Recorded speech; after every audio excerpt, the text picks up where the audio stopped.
Welcome to Canada's most irreverent talk show. This is The Andrew Lawton Show, brought to you by True North.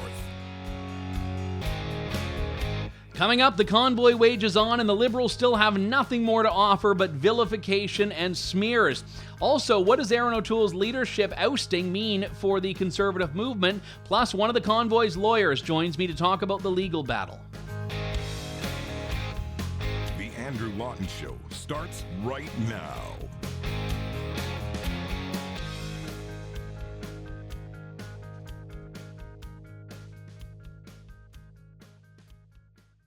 Hello and welcome to the Andrew Lawton Show here on True North, Friday, February 4th, 2022.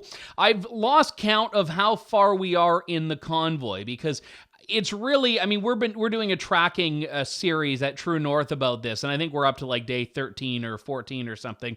But it's tough because some people start the convoy on Saturday of last week, and when the official festivities start, if you can call them that, in Ottawa.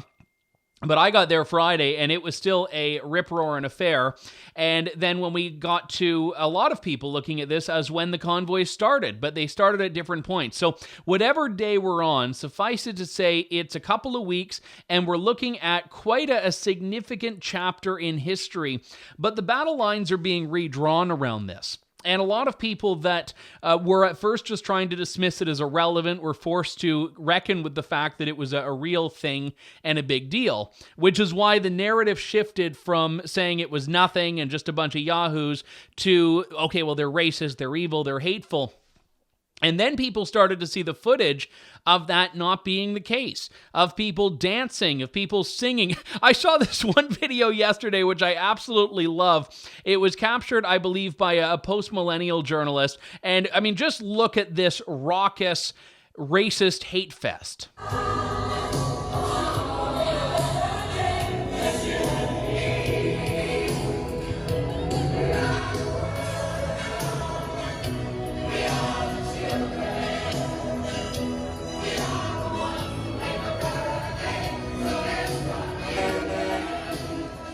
There they are, holding arms, walking in a circle, singing "We Are the World," a song written to raise money for Africa, written by two black men and produced by another, the great legend himself, Quincy Jones. So racist.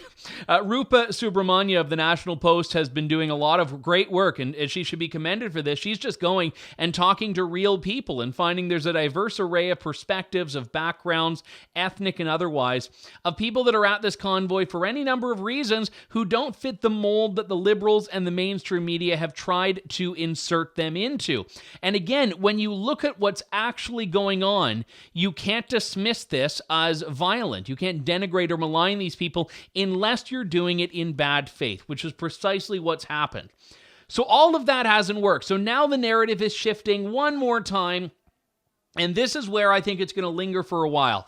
They're disrupting infrastructure. People in Ottawa need to get on with their lives. All of these different things that are being said, which is why you have Ottawa Police, for example, going on a Twitter thread talking about how it's going to be deploying its crack investigative skills to look at license plates, financial records, surveillance footage. They're trying to build a criminal file, it looks like, on every single person in downtown Ottawa who happens to be aligned or allied with the convoy.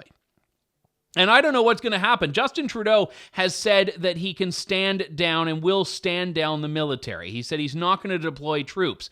Ottawa Police, it seems like, and again, this is just speculation on my part, looking at this from a bird's eye view perspective, it looks like Ottawa Police doesn't want to go in there and have to be left holding the bag if it goes wrong. They want political direction.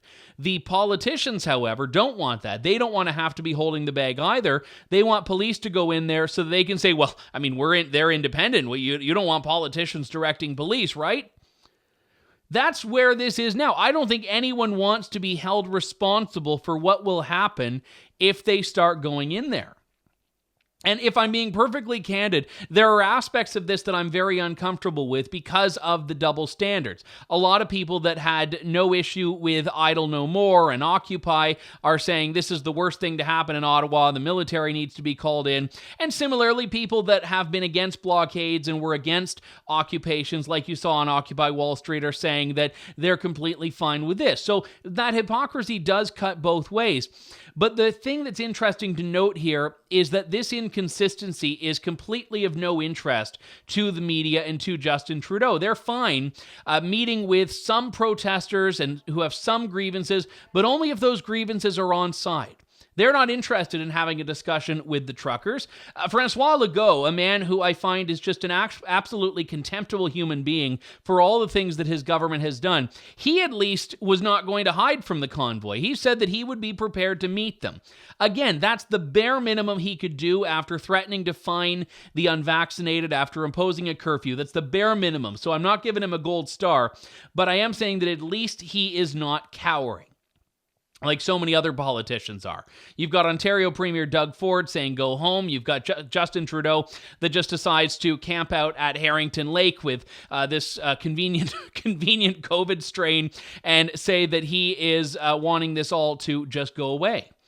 Candice Bergen, the new interim leader of the Conservative Party of Canada, I think had a very strong performance in question period where she said, at the very least, can we see an olive branch here? And Chrystia Freeland said nothing of substance. Nothing at all, really.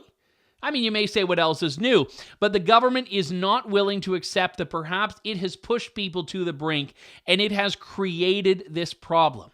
This is entirely a problem of the government's creation. I'm going to talk very shortly with one of the lawyers representing the convoyers, and we'll talk about what exactly that means and what the threats are right now, because it isn't just Ottawa Police, it's also big tech. So that's coming up very shortly. But I do have to talk for a little bit about what's happened in the Conservative Party of Canada this week. Now, I'm going to take a bigger picture look at this for two reasons. I don't like the horse race stuff when there are actually no horses racing. It's easy to get in there and start being like, oh, is this backbench MP from Saskatchewan going to run? Or is this person going to run? Or is this person going to run? I don't like doing that unless we're actually seeing movement. Right now, the big battle was who was going to be the interim leader after the defenestration of Erin O'Toole. That was settled very soon after, and it was Candice Bergen, a great choice. She's a deputy leader. She's a solid conservative. She's well-liked.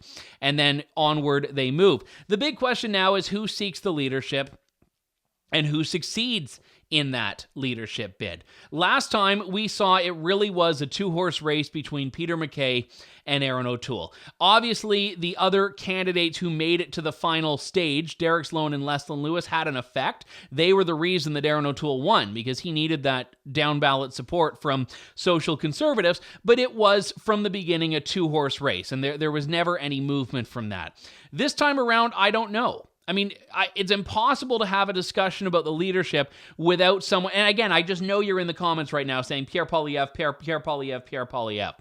Candace, Malcolm, and I did a live stream the day that O'Toole was ousted, and it was like 6 minutes after the result was announced. We were on air, we were live. That's how responsive we were. And like every comment was Pierre Poilievre, Pierre Poilievre, Pierre Poilievre. There was like a Leslyn Lewis thrown in there every 7 or 8, and then there was a Maxime Bernier or bust every now and then. But most people I know want Pierre Poilievre to be the leader. If he gets in, he's not just this principled conservative ideologue. He's organized, he's well-liked, he's well-connected, so he can mount a very successful campaign, raise a lot of money, electrify the race, suck the oxygen out entirely from other people if he gets in. It's just very clearly known that he is considering a run. The question, I think, will be when he decides to pull that trigger. My recommendation would be, if I were advising him, to do it early, because I think it'll scare a lot of people out of the race. The question looming is whether Peter MacKay wants to jump back in. As I understand it, he's got a fair bit of campaign debt, so he might not even be allowed to, or if he is, he might have to raise the money to pay back that before he can start anything else. But all of that is to say that I think that a lot of people, and this gets to the bigger picture part, realize that the delusion that was advanced by the more moderate faction of the Conservative Party leading up to the 2021 election didn't work. And this is the old myth that all the Conservatives need to do to win is be more like the Liberals, to be more liked by the media, to move to the center, to not talk about red meat Conservative policies. And if you do that, the media will get off your back, moderates and Liberals alike will like you, and you'll win in the so-called vote-rich GTA, you'll pick up in Quebec, and then you'll be on track to a majority government, and Bob's your uncle. Not Bob Ray, the mythical Bob of the idiom. Okay, Aaron O'Toole did that. He rolled on the few red meat Conservative policies he had previously proposed, like rolling back the Trudeau government's firearms ban, like defunding and privatizing CBC, like protecting conscience rights for healthcare workers. He did all that. In some cases, he rolled on them in the matter of the same press conference and still lost. And not only did he lose, he lost more than Andrew Scheer lost. He lost seats that had been gained when the Conservatives had a socially conservative leader just 2 years prior. Admittedly not as clear in communicating that social conservatism, but the point stands. Andrew Scheer as well tried to be liked. He tried to deny who he was, and by extension, who the Conservative base is. And in doing so, what happened? He lost. Right now, there are no shortage of columnists. If you look in the Toronto Star, even the National Post, the Globe and Mail, telling you, people who have never voted Conservative in their lives, telling you what the Conservative Party should be, trying to pretend that they can speak to the heart and soul of the Conservative movement and of Conservative Canada. Why on earth would anyone listen to these people? They don't want conservatism to succeed. And when they say conservatism can't succeed, when they say it is an unwinnable ideology, an unwinnable philosophy, that's not true. They're saying they don't want it to.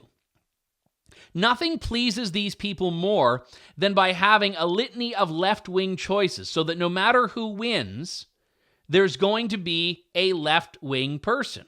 That's what they want. They want more left-wing options. They don't want there to be a Conservative Party. They don't think it contributes anything of value. If anything, it takes away from what they want and uproots their cultural hegemony, to borrow from Gramsci. Oh, I've been reading too much. I'm using words like Gramsci and cultural hegemony. In any case, it uproots their dominance in the ideological landscape. They do not want conservatism to win. So they peddle this narrative that it can't. And I did a newsletter about this yesterday over at my Substack, andrewlawton.substack.com. I said, let's appropriate a line from the Marxists here. They always say real communism hasn't been tried. I think there's a good case to be made that real conservatism hasn't been tried, at least not since Stephen Harper. And that's my advice as someone who has voted Conservative, who is philosophically on the right. I'm not partisan, but I'm philosophically there. And I want those ideas championed, whether they come from the CPC, the PPC, or anywhere else. I want them in the landscape. Start listening to who you are and not be afraid to tell Canadians that.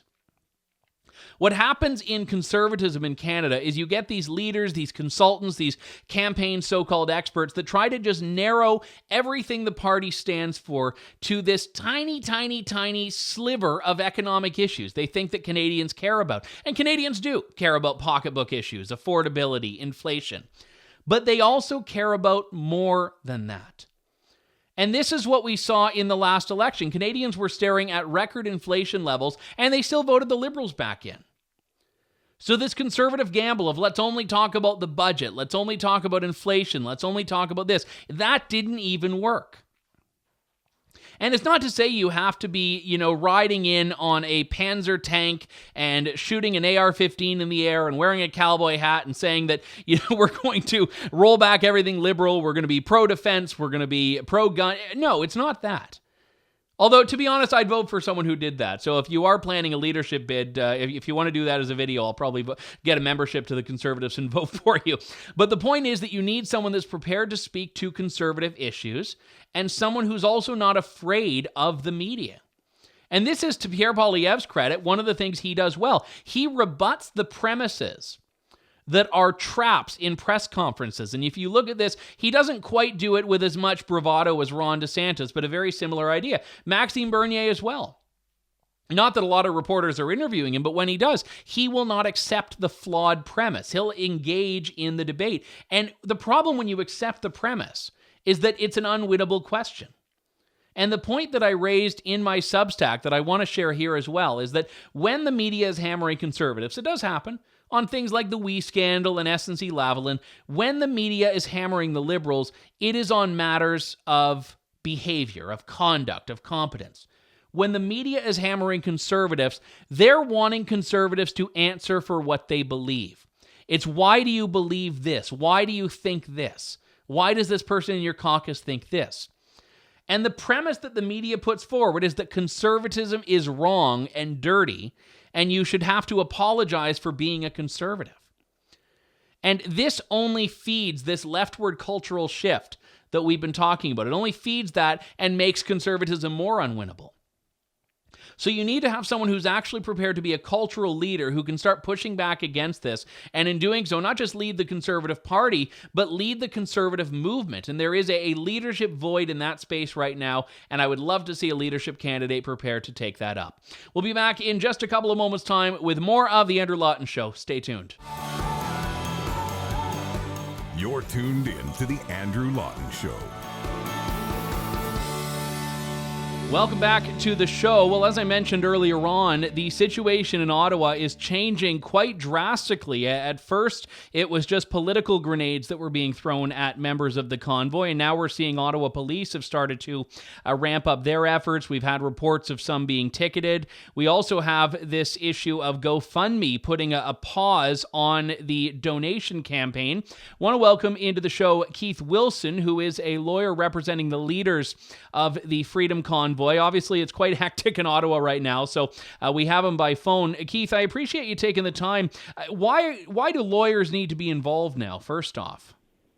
Well, as you can appreciate, with the maneuver that GoFundMe's made, one of our roles is to remove that blockade and have the money flow to the leaders of the Freedom Convoy so that the truckers who have encouraged Canadians and those around the world with this convoy and expended their personal funds can receive the monies that so many have donated. There's a number of legal complexities that arise with corporate law and banking requirements.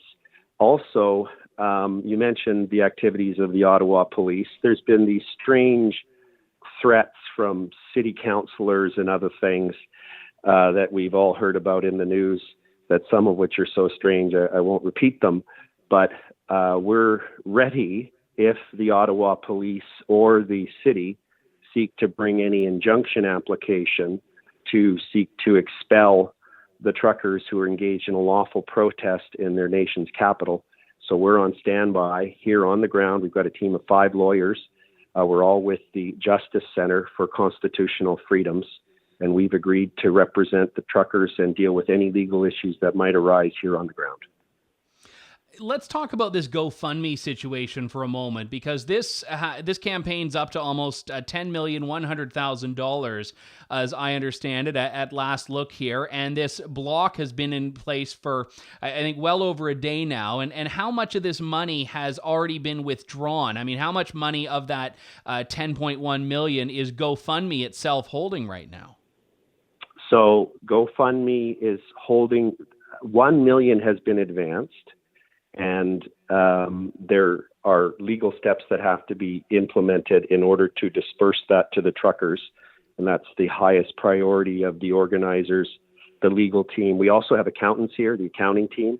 That's what we're working on right this moment, as a matter of fact. And so GoFundMe is holding on to in excess of $9 million. Now, is this part of GoFundMe's standard procedure, or is there the implication of some sort of funny business either on GoFundMe's part or perhaps pressure from outside, from government or law enforcement? Well, we all know that the Trudeau government is trying to put as much pressure as they can on the GoFundMe. I'm sure you covered, and I haven't even had a chance to really follow the news. We've been so busy here on the ground. But with these threats to seize the funds, the city's talked about that. These calling some motion, I understand, in Parliament to have GoFundMe officials come up and testify.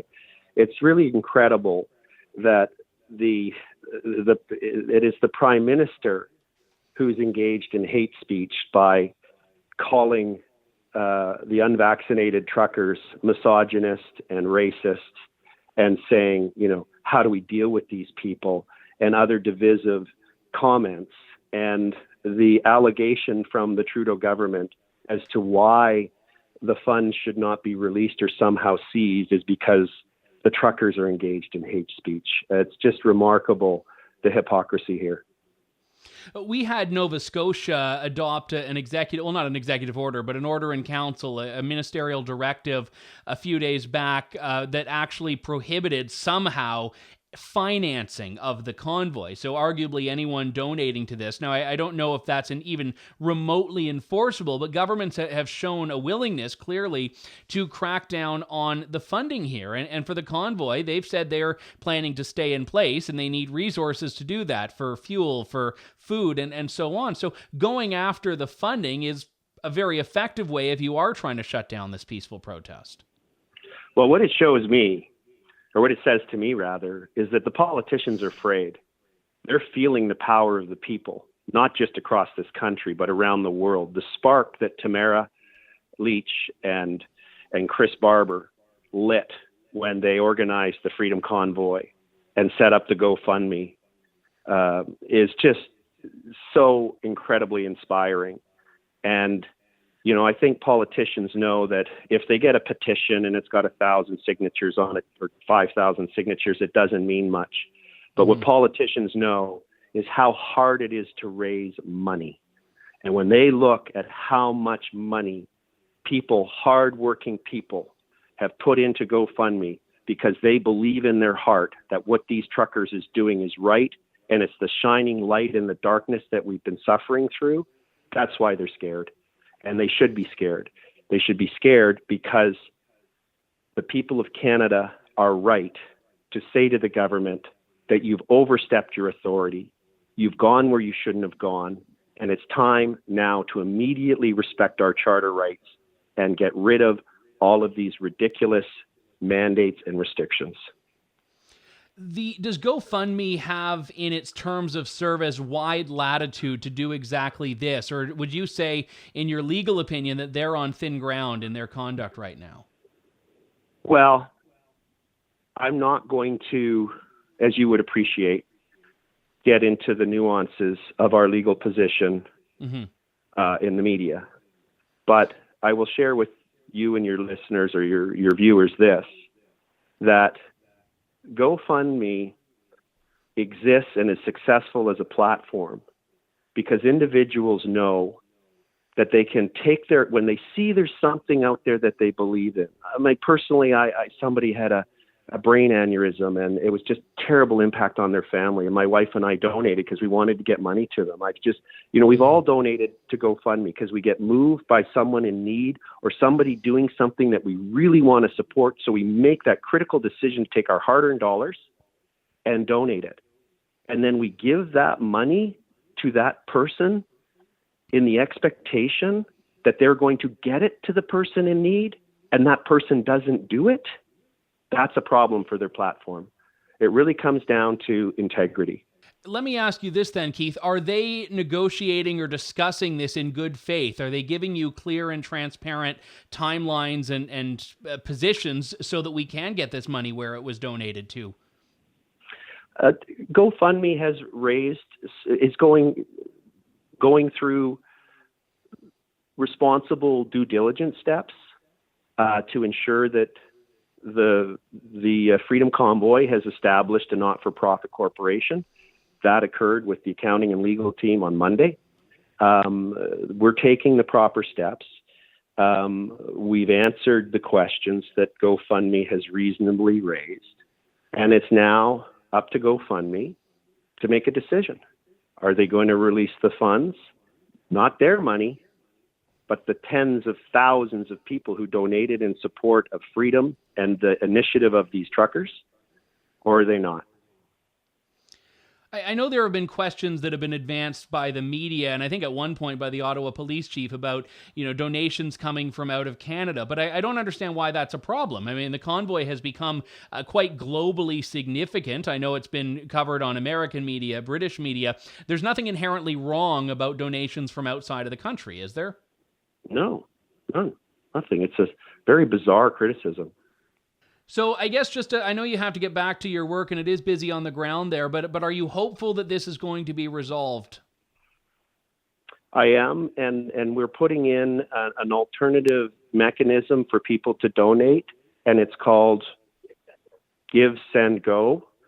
And we hope to have that operational today so that if this becomes a prolonged situation with GoFundMe, that there'll be another way for people to show their support for the efforts that our truckers are making to restore our freedoms. Give, Send, Go, that's, as I understand, a Christian crowdfunding site. So obviously this isn't a religious movement, but someone who may be a bit more ideologically on side, if that's the issue. They have committed that under no circumstances will they impede the flow of the donations directly to the organization to get to the truckers on the ground. Good. Well, I'm glad to hear that. I'm glad you're on the ground. Like I said, I think most Canadians wished it didn't have to come to the point where a legion of lawyers needed to show up. But as we see some of these hurdles that are being put in place, I'm glad you're there to deal with them immediately. I appreciate you taking some time out of that to talk to us today. Thanks very much, Keith. Thank you very much, Andrew. Keith Wilson, lawyer representing the leaders of the convoy, retained by the Justice Center for Constitutional Freedoms, which has been on the ground.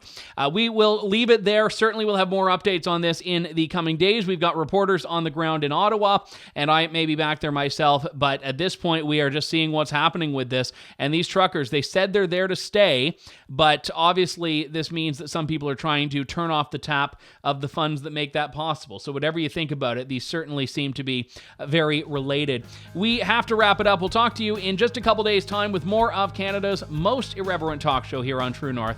Thank you, God bless, and good day to you all. Thanks for listening to The Andrew Lawton Show. Support the program by donating to True North at www.tnc.news.